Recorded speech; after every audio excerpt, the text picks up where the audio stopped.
सावन के पावन महीना में एगो दोस्त अपना दोस्त के का कहता ए भैया एगो छोटा सा सॉन्ग में हमने के जाने के बाद शक्ति भैया के आशीर्वाद से मिक्स बाय RK रविंद्रा।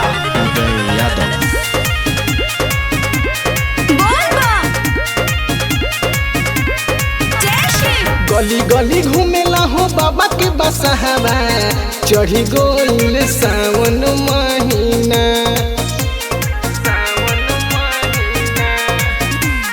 गली गली घूमेला हो बाबा के बसहावा चढ़ी गोइल सावन महीना। बोल बम बोला ये कमरिया चली चल बाबा दरबार। बोल बम बोला ये कमरिया चली चल बाबा दरबार। शंकर भगवान की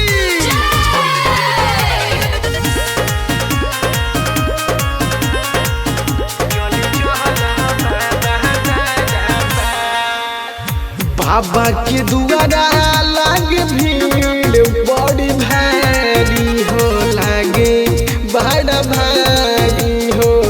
बाबा जी के महिमा परम पार होला होना। बाबा जी के महिमा परम पार होला होना। बाबा भिरिया जाए खाती कल तैयारिया हो, कल तैयारिया हो। सुल्तानगंज से जलवा उठावे के बाहो, सुल्तानगंज से जलवा उठावे के बाहो। गली गली बाजे लागल बोल बम के गाना कहानी उठाई गाड़ी सफारी ले कन्हा पग मछिया बम बम बोला जय जयकार। गाड़ी सफारी ले कन्हा पग मछिया बम बम बोला जय जयकार। शंकर भगवान की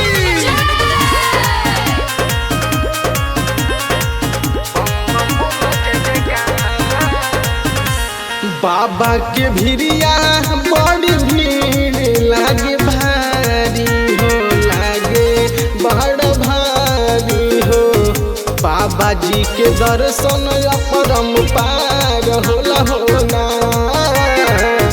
बाबा जी के दर्शन परम पार होला होना।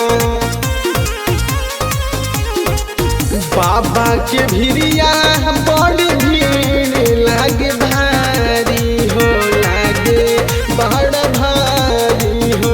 बाबा जी के दर्शन परम पार होला होना। बाबा जी के दर्शन परम पार होला होना।